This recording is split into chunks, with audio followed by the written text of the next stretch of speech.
Hello, everybody, and welcome to Drive Sweden Lunch and Learn.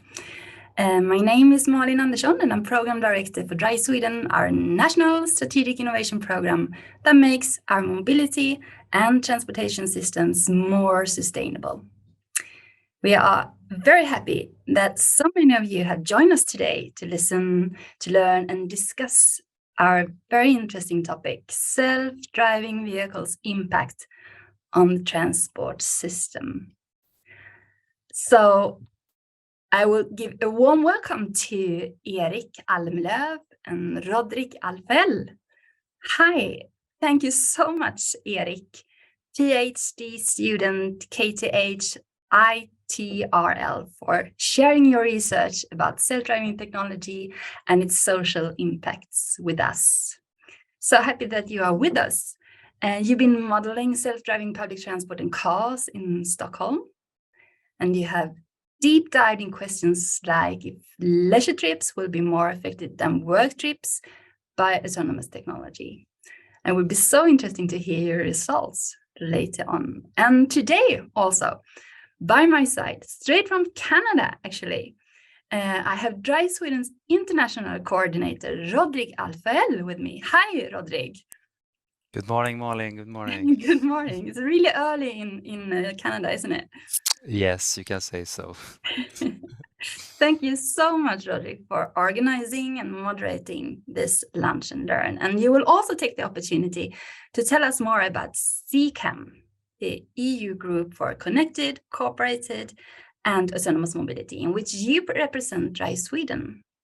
But first, before I let you in, some words about our program. Drive Sweden vision is that Sweden takes a leading role in leveraging digital technologies to shape a more sustainable transport system.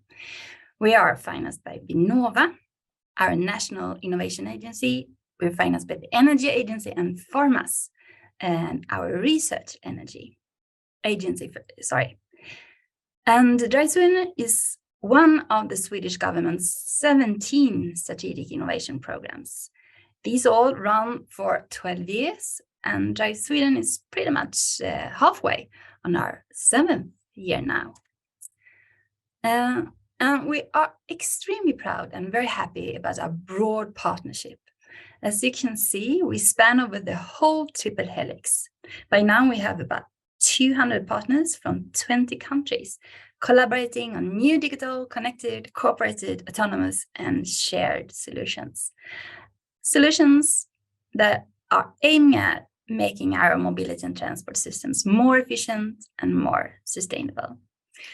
And we do this by finance projects, Drive Sweden Vinnova finance projects throughout the year, developed by the program, but also open calls and heads up. There is a next call open at 26th of January. So please look at our webpage, drivesweden.net, to find out more about that. But we also have the project results then disseminated and discussed through different kind of program activities. And by doing so we increase knowledge, and also new ideas kind of emerge. So there are a lot of projects in Drive Sweden concerning the development of self-driving vehicles, and several of these deep dive in system perspectives concerning this new technology. But then it's also very, very interesting to listen to what happens when these kind of technologies hit the market and what happens on a system level. And we will hear more about that. But first, over to you, Roderick. Thank you, Malin. Wanted just to highlight for everyone else to talk about how Drive Sweden is working with self-driving vehicles. But as Malin said, we are having a system perspective approach, and with that, it means that we're working with digitalization, automation, the connection. There's a big system that needs to be in place before starting deploying self-driving vehicles, and that's the main goal, is not self-driving vehicles, but really to work to the future of mobility. So it's just part of a bigger system that we're working with. As Malin also mentioned, we have already financed several projects connected to self-driving vehicles. It's not always about the technology per se. It could also be about user behavior, and it could be about the other parts, such as business models, digital infrastructure, and so on. So please, there are calls that we have, so always keep up to date, and there might be someone relevant to you as well. We also want to highlight that we are part of the Connected Cooperative and Automated Mobility Partnership in EU. As you see on the right picture, they do work quite holistically. So they have different groups working on large-scale demonstrations, for instance, more into the technologies. They do also look into key enabling technologies such as AI, but also how you can integrate the vehicle in the existing transport system. We already know that's a big challenge. They do also look into the societal aspects and the user needs. This is an opportunity for you as members also to influence us. We do represent the entire Drive Sweden, and the relating the calls in the Horizon Europe. So please get in contact in case you have anything to add into this. This was just a short introduction of how we work with the self-driving vehicles at Drive Sweden. But now I think we want to go on to our main event today, and I would like to welcome once again Erik Almlöf. Hi Erik, can you hear us? Yes, absolutely. Really happy to be here as well. Great, really Erik. thanks you for the opportunity to showcase this research paper that we just got published. And before that, Erik, I think for those who just joined again, I would just like to once again mention that Erik is a PhD student at KTH ITRL who researched self-driving technology and its social impact. And you will today present findings from the study, Will leisure trips be more affected than work trips by autonomous technology? And that's modeling self-driving public transport and cars in Stockholm, Sweden. So thank you, Erik, for being here, and we can see your presentation. So please continue, and we look forward to hear the results. Okay, excellent. Thank you, Rodrigo. Yes, so this is one study that I have authored together with Mikael Nybacka, Anna Pernestål, and Erik Cornelius, who are my supervisors at KTH. So this is one study that we did, and I think that I won't give a full comprehensive view of what all impacts of self-driving technology. This is one study, and I hope that we can use it as a leverage point to discuss this matter further. So I will begin by talking a bit about the background, then devote quite some time into trying to explain what we actually did in the study, what we have studied, and then go through the result. But this is a pretty complex study that we've done actually. So I hope that I will be able to present it in full in 30 minutes and make it comprehensible for anyone to understand what we've actually been doing. But starting a bit with the background then, I mean, this is of course that self-driving technology has been sort of on the rise, I would say, definitely in the limelight during the last 10 years, starting with Waymo's demonstrations in 2010, I think they started.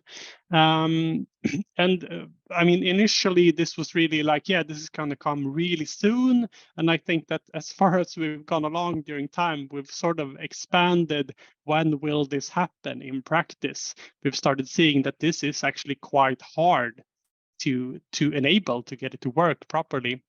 But in this study, we wanted to sort of see, okay, but if we would have some sort of full scale, this is available everywhere, what would this mean for the transport system? And there has been previous studies using simulation technology, as we have done, who have looked at cars and what would this mean for the car mode. But in this study, we also wanted to have a look at, okay, what would this mean for public transport? Because self-driving technology is actually an enabler for public transport as well, to make it cheaper, to make it more I'd say accessible in a sense, more attractive in a way. And I would say also to add to that, previous studies have mostly showed like overall results. Okay, so number of kilometers increased by 20% or something, but most studies haven't really broken this down into how this changes due to geography, for example, or for different trip purposes, as we did in our study as well. But I should say this before going in. I think that I will come back to this many times during the presentation, that these results really vary depending on assumptions. And in this study, we have made one set of assumptions leading to one result. But what I will try to do in this study, and that leads us into the assumptions, is that to say that this is an exploratory study. And we mean that this is not really a prediction to say that, okay, if we get this technology, the number of cycling trips in Stockholm will decrease by 4.25%. That's not really what we're trying to do here, but more sort of give the range for what is possible and sort of give the range for, or rather say not specific percentages, but are the arrows pointing up or down when it comes to the number of kilometers traveled, for example. So that's really what we're trying to do with this study.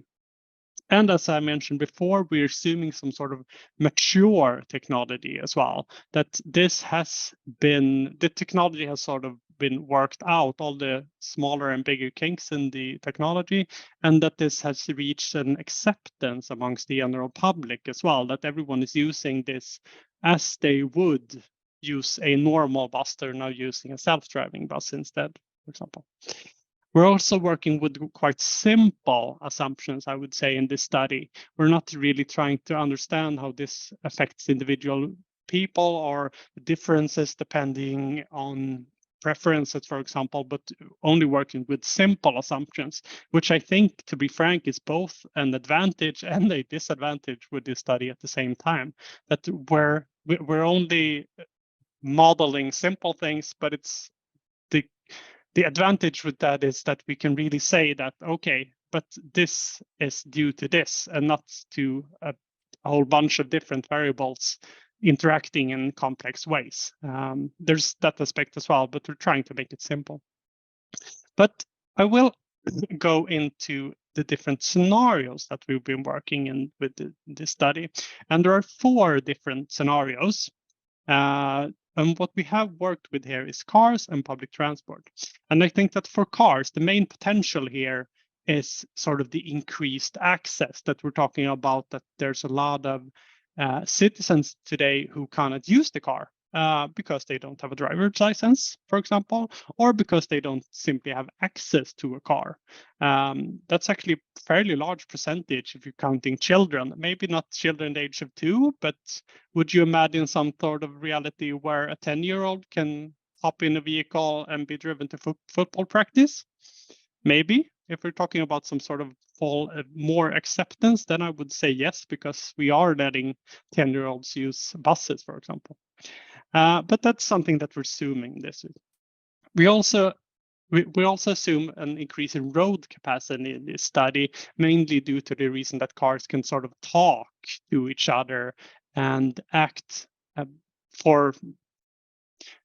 to like talk to each other on highways and be able to drive with shorter distances, for example, or drive at higher speeds, or that intersections can work more like smartly in a sense as well. So that's something that we're assuming in this case, this study as well. There's also the potential for some sort of shared car fleet rather than owned cars. So instead of owning my own car, I'm using some sort of taxi fleet sort of on demand, or like when I'm needing it. However, that would probably lead to a higher marginal cost due to that instead of purchasing a car in one instance and then mainly paying for gas or maintenance and so on, I'm actually paying per purchase. You can kind of compare this to a rental fleet of cars, which is of course a lot more expensive, like initially but then of course you don't actually have to buy the car in itself. So that's sort of speaking about the potential for the car mode. But there's actually a lot of potential for public transport here, mainly linked to the decreased cost of service.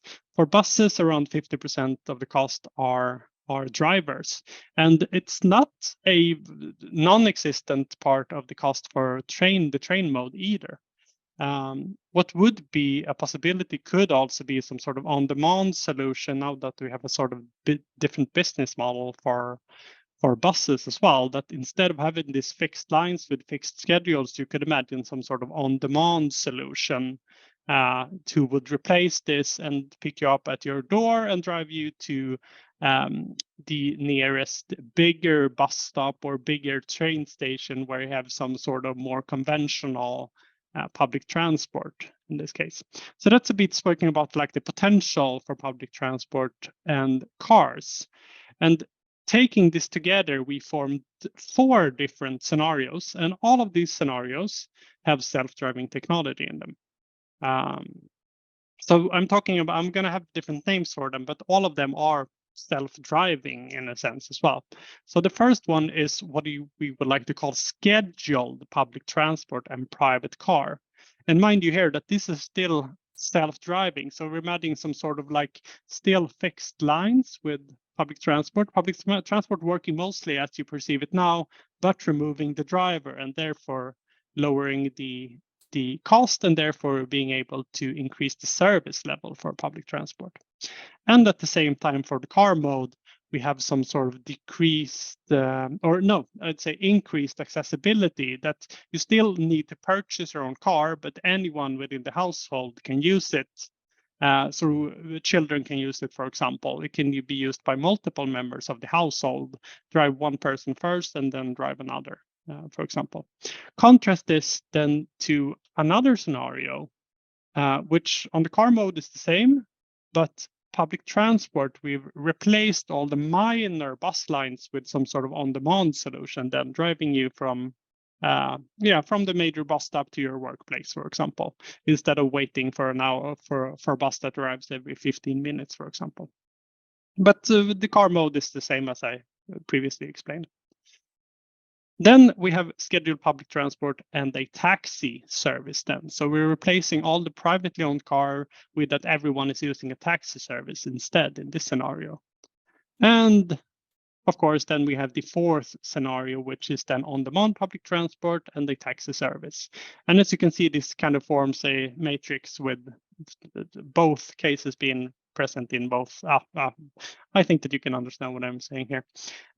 So we have 4 different scenarios, and then we have a reference scenario, which is basically today, what you could call, okay, how the system works right now.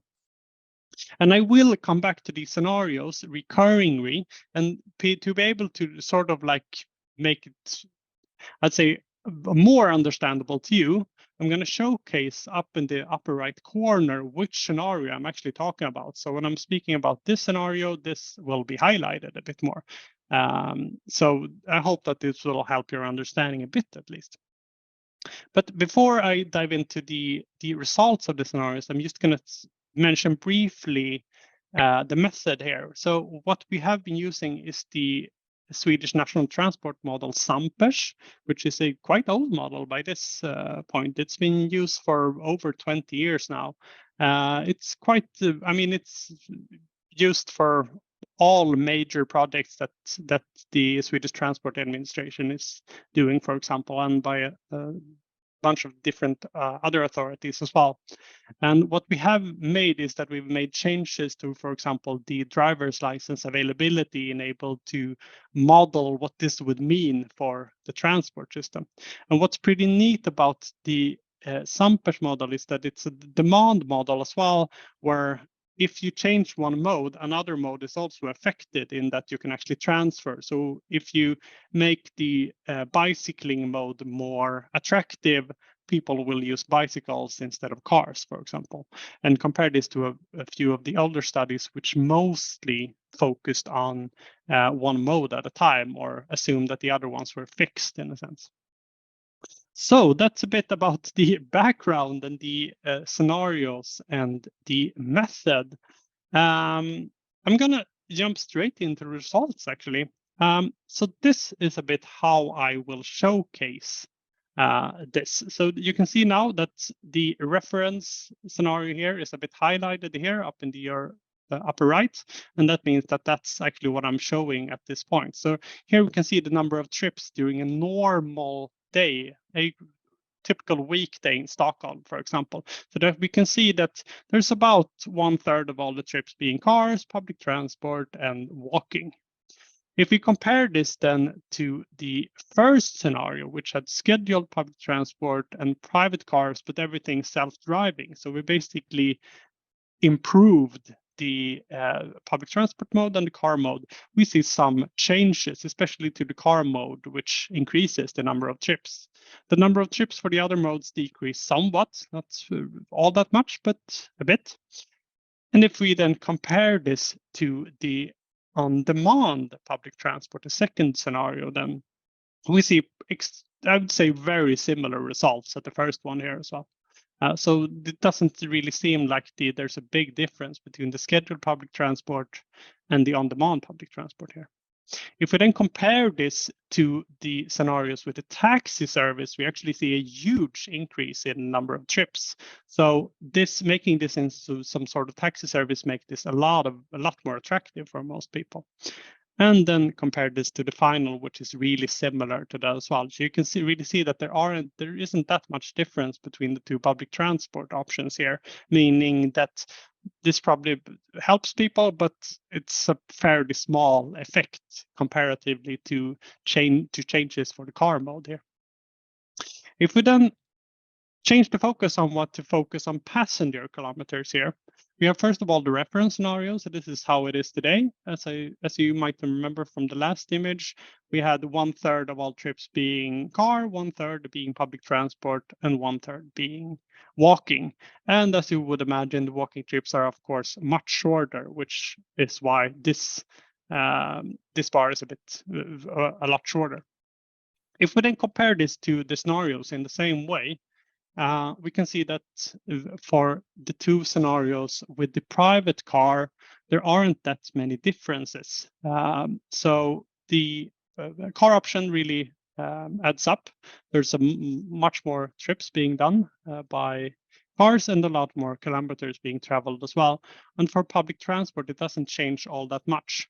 There's a small increase in this scenario compared to this one, but it's not a big difference, I would say. If we then compare this then to the taxi service scenarios, we can actually see quite similar image when it comes to the number of kilometers driven by car as these two scenarios, but actually decreases, quite dramatic decreases for all of the other modes, and the overall kilometers traveled in Stockholm doesn't change all that much. And it's a quite similar picture for the other one. And before I jump into what this actually means, I would first of all say that in all of these scenarios, walking and cycling has actually decreased dramatically in some of these as well. And there aren't that many differences between the two public transport options as well, which might be interesting as well. But then what does this actually mean? Because as you might remember from the last image, there was a big increase in the number of trips for these two scenarios, but not as big of a difference in the number of kilometers traveled. And what does this mean? Well, it means that its average trip length has changed. And now I'm only showing two scenarios here. So we're not showing like all the public transport option, but only the differences between the private car and the taxi car here. And what you can kind of see here on the first one is the reference scenario, then we have the private car, and then we have the taxi service. And kind of what you can see here is that the number of trips has increased for all the shorter trips for this like taxi service scenarios, but the really long trips have decreased. So we've gotten this increase in number of trips, but their length has severely been reduced. So this means that the average trip has just gone. The average trip length has gone down in this case. And I'm going to address a bit more about why this is in a minute. But we're going to dive a bit deeper into this as well by talking about geographical differences. So first of all, this is a map of Stockholm.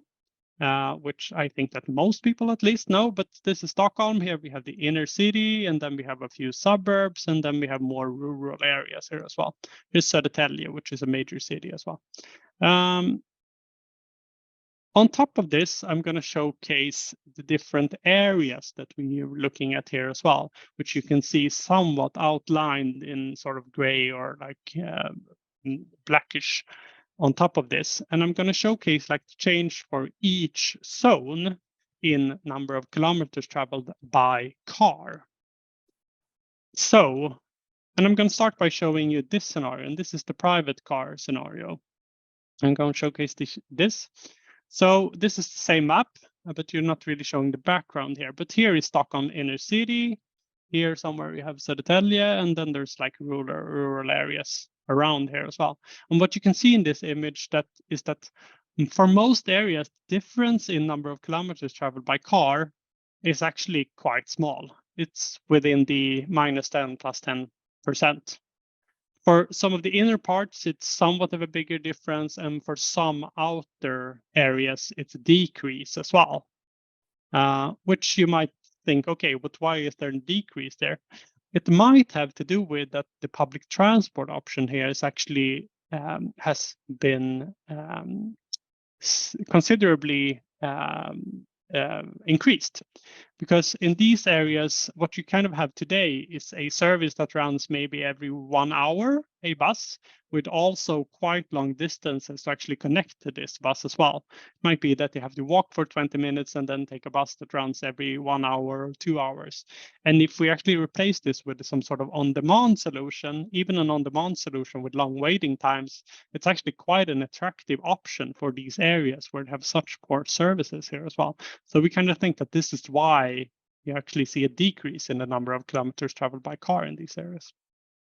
If we then compare this to the taxi service scenario, where you might remember that the changes were more dramatic, and this really shows in the map as well, where here's Stockholm inner city, and you can actually see that for a lot of areas here, there's actually a fairly large increase in number of kilometers traveled by car. But for more rural areas, there's instead a decrease.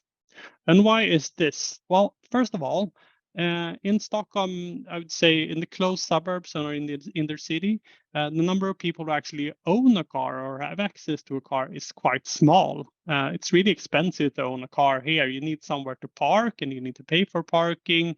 And most people live in areas where public transport option is quite good as well. So we kind of see that, okay, so here, the car option has been increased in accessibility so much that you're seeing a quite dramatic effect. It could be that we're actually not actually being able to model congestion as good as we should, but you can sort of see why this would be. That okay, in these areas, the car mode today is not quite inaccessible compared to how it could be if we had some sort of taxi fleet instead. Compare this then to the rural areas, where if we take an area a bit outside of Södertälje and Stockholm here, we have an area where most households have as many cars as they have adults today.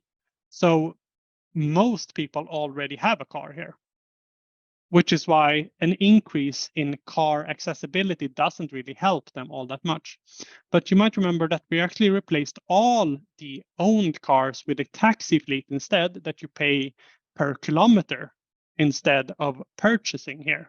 So what you're kind of seeing is that for these people, driving a car has actually become more expensive, because these people also tend to have quite long distances as well. And the marginal cost in our study is made by kilometer.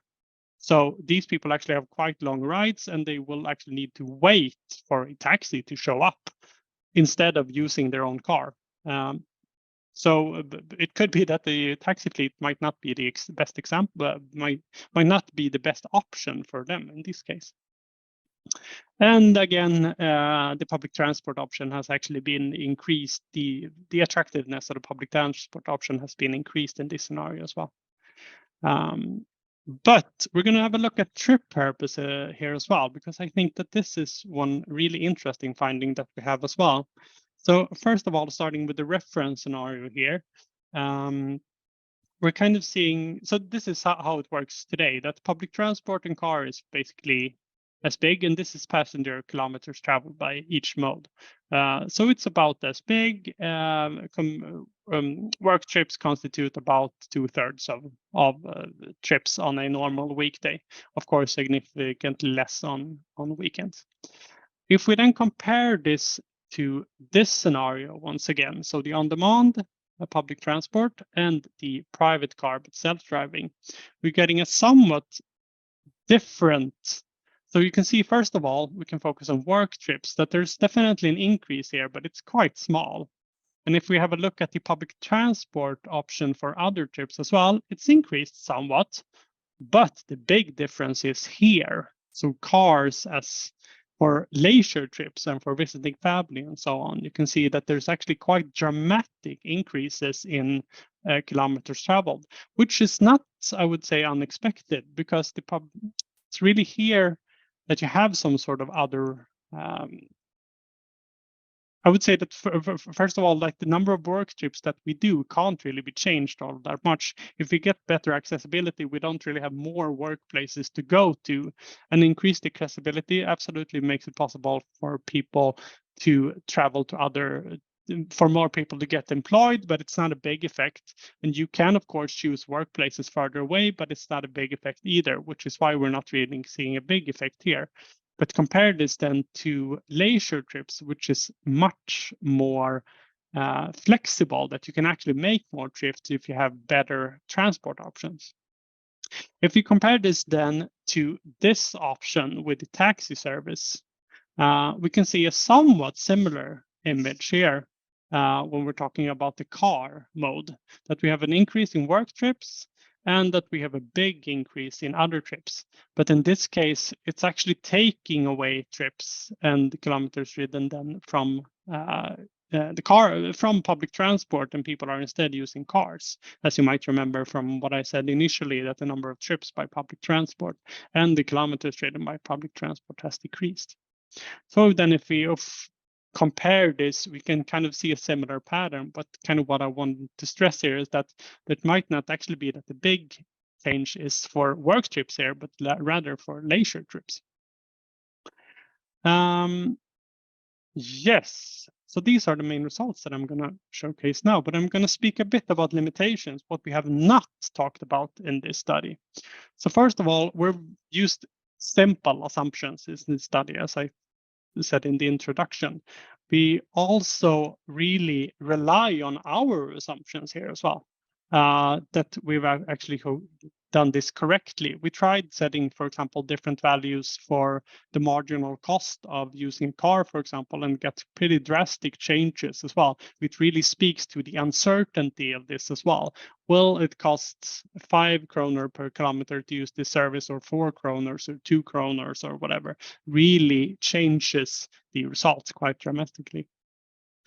At the same time, we have not looked at shared taxi trips either. We're kind of assuming that there's only one person in each taxi, and this is due to technical reasons that we weren't able to simulate this in a good way.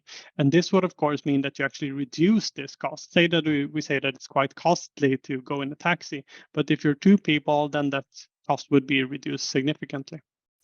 We have not been able to model empty taxi kilometers as well, which would probably result in more congestion, for example, could lead to other effects as well. And we were not able to make changes to the value of time. So this sort of the image of you working on the way to work, or napping, or having a meeting or whatever while in your car is not something that we were able to have a look at in this study either. But then over to the conclusions then. And I really want to stress this, that's like results vary on assumptions. This is one study. I think that still that we are able to say something about a few different areas though. So for example, that we actually have a pretty small effect for public transport given self-driving technology. We really try to enhance public transport here. First of all, by making it run more often, increasing the service, but also making this like on-demand solution, which didn't turn out to have a big effect, except for rural areas where this might be more attractive. There's also really large regional differences here, which I really want to stress, that we're not really seeing this one result for the entire region. It's really depending on where you are.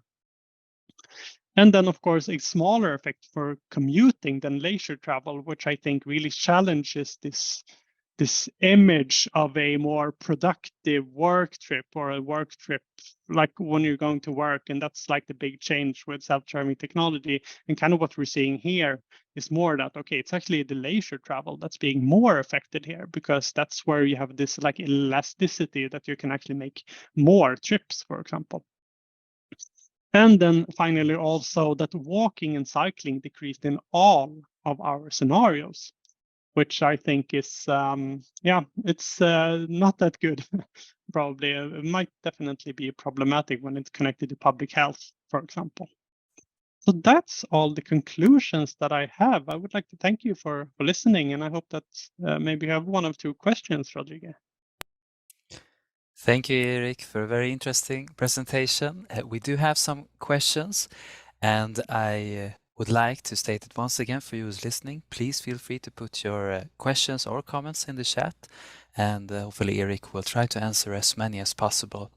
But first, since this study was based on the use case of the city of Stockholm, I am very interested to hear also from the city of Stockholm, and therefore I would like to welcome and target a few questions to Sara Bergendorf, the head of strategic unit at the traffic office in the city of Stockholm. Sara, I'm happy that you're with us, and there's a few questions in here. First, I would like to hear about your reaction to this study, but also if you can follow up a little bit by elaborating on how you are currently working with the self-driving technology and vehicles in the city of Stockholm, but also what, based on today, what you might foresee in the future, how it will be used and so on. So please, Sarah, if you have any comments on that, I'm very happy to hear it. Yes, thank you for having me to comment this. An interesting study, Erik. We've talked a bit during the process as well, but first I'd like to say, I mean, for a city as Stockholm, we have we have really brave goals, especially since our last budget when it comes to the transport system, and when it comes to a decrease of car travels, well, especially the kilometers traveled. We have a goal of decreasing it by 30% to 2030, which is it's brave to say the least.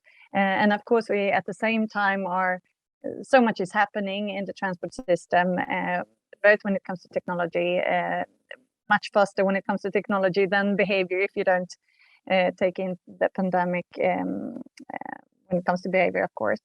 And I'm thinking about like all tech development needs to, well, it needs to lead to the to our goals, what we actually want to achieve in our city. And we have not only this 30% goal, I mean, we have to look into to the health issues, we have to look into the capacity in the city as a whole, and of course also the climate perspective. But so some of your results were not as positive as you talked about the conclusion here. Well, it was quite depressing when it when you said the walking and cycling decreases in all of them. But I think that it's really interesting, this kind of study, because it gives more perspective on the question of autonomous vehicles.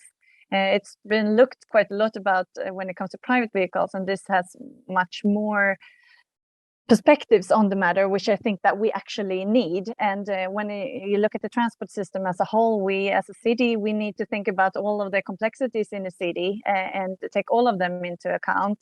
which is hard because then you don't get the clear results as you talked about, Erik. But I'm thinking that you also asked, Rodrigo, what we are working with when it comes to autonomic vehicles. And I would say that we are not in the forefront when it comes to these questions. We are taking much more of a backseat perspective on this, and I'm not sure. Well, maybe it was good because we thought that all of this development would go much faster than it actually has. But I think that for all of these technological development issues when it comes to the transport system, I think that we as cities need to take much more of a brave perspective and be clear on what we want to achieve with the technological development, and not just wait for it to happen and see what we need to adapt, because the technology needs to be adapted to the city and not the other way around. So there were quite a lot of interesting conclusions from your study, and I think that we need much more research done, and we need to do it together with the cities and the technologic companies and with you as researchers, of course. Thank you, Sara. I hope it's okay that we can give you just one more question, because it is related to the scenario planning. And the question is the uses of scenarios. How important is scenario planning from a city perspective, and how do you use scenarios in your everyday planning? Perhaps some comment on that. Yeah, we use it sometimes, not as much as I think that we actually could. I'm not a fan of if you do like really far off scenarios. I think that we need to actually be much more clear on what we actually want. I think that you can push the development much more if you actually have scenarios that are somewhat what we think will happen. But I think that we could work more with that than we actually do today. Thank you, Sarah. Please be with us. There might be some other questions coming towards you, but there are other questions now that I see in the chat. And Erik, the first question is corporate trips taken into account for number of trips? Sorry, I didn't hear the... Is corporate trips taken into account for the number of trips? Oh, yeah. Good. And also I have another question that how do you define on-demand public transport? How does it differ from taxi? I mean, I think that's a really good question, actually. How does it actually differ?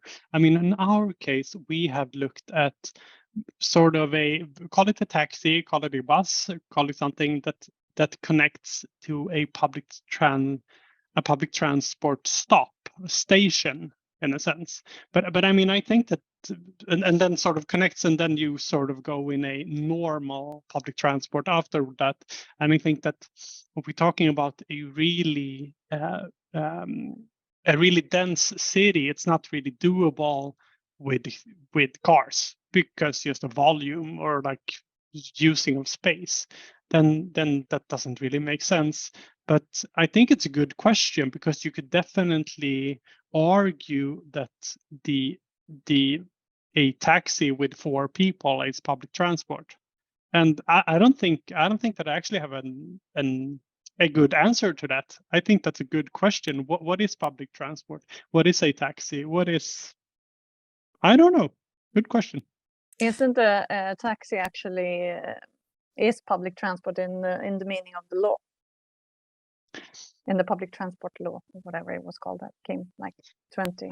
Yeah, I mean, that's definitely something to take into consideration as well. But I mean, it could also be that we're actually maybe shouldn't be all that fixed with what's considered only one type or what's considered another type. I mean, there's not really there's not really a self-fulfilling goal in increasing the number of public transport trips, since what we actually want to do is limit the impact of CO2 emissions, for example, and not really in itself just make people ride the bus.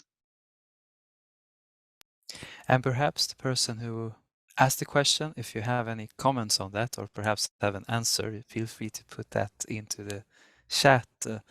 I would like just to continue with another, I think, comments here. I guess you make on-demand door-to-door and not to virtual stops that might increase walking and cycling. Yeah, probably. I mean, now we're doing it door to door, but you could definitely imagine some sort of this. But I mean, the idea with some sort of virtual stop is still that you're increasing the number of stops, so decreasing the walking distance as well. What I mean by walking here is actually only pure walking trips, you could call it. So not access and egress to public transport stops. But yeah, absolutely.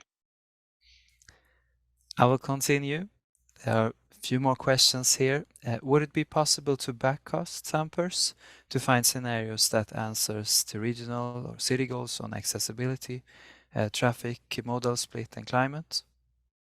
I mean, yes and no. I know that Trafikverket has done their like climate scenario, I think it's called, and that's definitely some sort of backcasting scenario. Then again, Sampers is a quite inflexible model, so it's not really all that fit for making backcasting in a sense. But I think that it's still, I mean, I would say in general, yes, you can make backcasting studies. This, of course, is not a backcasting study. This is more of a forecasting, forward casting something. Thank you. This I will state the question. I hope you can understand it, Erik. Is it not obvious that robotaxi services must be shared in order to not increase, but really decrease the number of cars in the cities? Yeah, I would say so. I mean, but I think that goes for a lot. Sharing is good in general, whether it be taxis or public transport or resources in general as well. But yes, if you would replace it with just pure individual trips, you would probably get an increase in number of kilometers. But sharing is always good, so that would decrease the number of kilometers and other impacts as well, I would say. Maybe perhaps just a comment from my side when we talk about the car. I mean, the car of the future could also be different. It could be smaller cars and it could be like different sizes and all this. So I guess when you take into account cars, have you looked into the traditional, sized car that we have today? Or yeah, I mean, in this study, so basically what I did not mention, we didn't change in this study. So we're still imagining cars as they are today, for example. We're not looking at electrification at all in this study, for example. We're just assuming that everything else just works the same. You could definitely see that perhaps we would would need to change infrastructure, for example, given self-driving technology. We're not really assuming that. We're not assuming that we need more space for buses, for example, or less space or whatever it means. So everything else equals is basically how we did the study to be able to target individual assumptions basically and what they mean for the system. Yeah. I want to highlight in the chat there are some other, if you want to see other places, other informations and files. So please, you can look at the links that have been attached in the chat. But other than that, there are a few more questions. First, Sarah, one comment, very interesting to hear your point of view from the city of Stockholm's perspective. And then another question to you, does Stockholm incline towards AV shuttle plus DRT pilots to validate scenarios? I'm not sure I understand the question. Me either, please. Okay, by DRT, she referred to on-demand transport. So if we are actually encouraging, or if we... And I would say that would be the opposite if I understand my English. I haven't read it, so please say it again. Does Stockholm incline towards AV shuttle plus demand transport pilots to validate scenarios? We haven't done anything, Did you? and I don't think that we have done that much yet. So I'm not sure I'm the person that could answer this question correctly.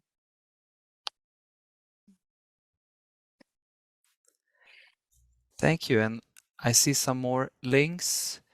But we have one more question here. Have you considered different e-commerce scenarios where shopping trips are replaced by couriers, autonomous or not?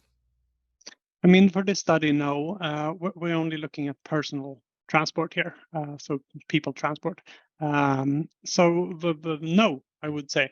We have not looked at couriers. We have not looked. I mean, trips to shopping malls are included here, but there's kind of assumed to work as is today. You're still, yeah, you're still shopping as you are today. So e-commerce exists, but it's a pretty small part and not really visible, and we're not looking at goods transport at all in this study. There are other studies that have looked at this, I know, but that's not really, yeah, that's not within our reach of this study. I do see a few more questions coming up, and Sara, again, hope it's okay. It is targeted some of you towards you. Ruter in Oslo has some very ambitious plans for AVs over the next decade. Is Stockholm looking at their current pilots for inspiration? We are not, but I say that it might actually, maybe the public transport authority is doing that. I'm not sure, or SL. We are not. We're working together with Oslo on many different issues, but not this one specifically. And then we have a question for you, Erik. How specific do you think the result is for Stockholm? Would we see big differences in result for other regions? I think that this is a really interesting question as well. I mean, first of all, yes, there would be differences depending on the context, but I think that some of the conclusions still hold. I mean, as I said, walking and cycling decreased in all our scenarios, and for, I would say, almost all geographies as well. And I think that that has to do with that we basically made improvements of the public transport option and the car option. Then people will use do those two modes instead of walking and cycling. So I think that that conclusion still holds, for example. That there are geographical differences is definitely something that adds to it as well. And as I kind of was saying, that we kind of see big increases, especially in like suburban areas of Stockholm, where the car mode is not available to everyone, but we don't really have these extremely high problems with congestion as we have in the inner city. So it might be more like suburban areas that are more affected. I think that those types of conclusions probably hold for other types of geographies as well. But then, of course, for smaller cities, you won't have problems with congestion. Then, of course, a lot of more people actually have a car already. So that kind of makes sense. Then if you take these like super dense cities, then probably this will not have a big effect in itself because there's not really all that much room on the streets for cars. So I think that those conclusions still hold, at least to some extent. And also that public transport option with like on demand might be a really good option for areas with low public transport attractiveness or low service levels today. And I think that, so I think that those more general conclusions still hold. But I mean, the percentages that I've shown here, absolutely not. But I think that's kind of what that I was trying to say in the beginning, more that we wanted to showcase whether the arrow is pointing up or down for different modes, for example. And I think that those types of conclusions hold. But then, of course, you would need to make specific to understand how this works in one specific context, for example.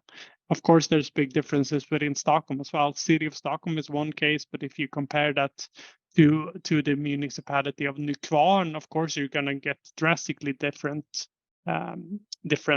results, of course. So yes and no. And just to comment, that is something that is, I mean, interesting to look into in the future, because there are like positive benefits of this on-demand solutions when you come into the outskirts or the less denser areas, and you want to sort of make a difference where it's possible and where it's not, because I mean, even if you look at the region of Stockholm, of course, it's enormous differences. But even if you look at the municipality, we have these really, really dense areas where we want almost everybody to just walk or bicycle, because that's most effective for all of our goals. But when you come a bit further out, you need to give them much other alternatives that still try to go towards our goals with, of course, like less climate that affects the climate less, and many other things as well. And one other thing that I actually thought about, which is interesting, it has to do with type of travel or what you actually do, because that is something that we have when it comes to leisure travel. We have so much less tools to affect the travel behaviors with, and everything that like works towards those trips and still make, because they are quite large when you look at the whole like travel behavior, like travel the distances that we make. So everything that we can affect the leisure travel towards the goals we have is interesting to work on. Great. Thank you, Sarah. We do have 2 more questions, and I think that's what we have time for today. The first was an earlier ITRL study was based on shared robotaxi with 4 seats. I think that's 6 cabins. Each can have 2 persons traveling together is the optimal size. Do you plan to do any research on this? It's very important when planning new shared robotaxi vehicles. I mean, I'm not looking into this specifically. What I will do in my future research is that I would actually go out to the demonstration that's being currently done in northwestern Stockholm in Barkarby, and sort of work with first of all, the operators and the personnel working with that on Nobina, and then also talk to citizens and see kind of how this affects what I was talking about previously about acceptance, for example, which I think is a topic that has not been received all that much attention at all. Actually, we're sort of mostly working with these like engineering solutions and just hoping that people will actually want to use this as well, which I think is not a given.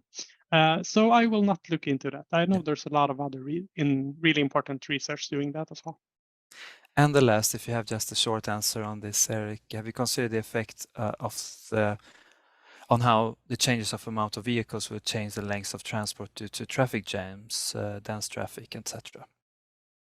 I mean, I think that that's its own research topic almost, because I mean, increasing the fleet, for example, for a taxi would reduce the waiting time, for example, which is a good thing. But then, of course, increasing the number of not vehicles, but the number of trips, of course, causes more congestion. And then you kind of have this like these arrows are probably meeting somewhere in supply and demand. In a sense, I'm not really sure that I can give a good answer to it. But yes, it does affect it, of course. But it's really, there's a lot of people looking into where, like how big fleets should be, for example, and sort of finding the optimum value. But then, of course, it depends on sharing, as the previous questions were. Again, that if we share more, then we need fewer vehicles, of course. So yeah. Thank you. There are a few more questions here, but perhaps we could direct them to you, Erik, afterwards, and you can give an answer to them. But it's now time for us to wrap up. Thank you very much, Erik and Sarah, for being here and present and answer and take your view on this topic. We do think that these topics are very important to include, not only the technology itself, but how it might affect the society as a whole. So with that, once again, thank you all for listening, and thank you especially Erik and Sarah. Thank you, Malin, and also Olof, that is also part of our Drive Sweden coordinating team, for arranging this LNL. I would also like to say that this will be available afterwards on our website on Drive Sweden. And with that, thank you, and yeah, don't miss our open call as well, safe and sustainable use of small vehicles, that will open on January the 26th. You can read it more on our website. So thank you once again, and we look forward to hear from you in the future. Thank you so much, Roderick, for arranging and moderating. And thank you, Erik. Very interesting. Sara, welcome to the board of Dry Sweden. You will have your first steering committee meeting this week. Warm welcome. Thank you, everybody, for listening. Bye.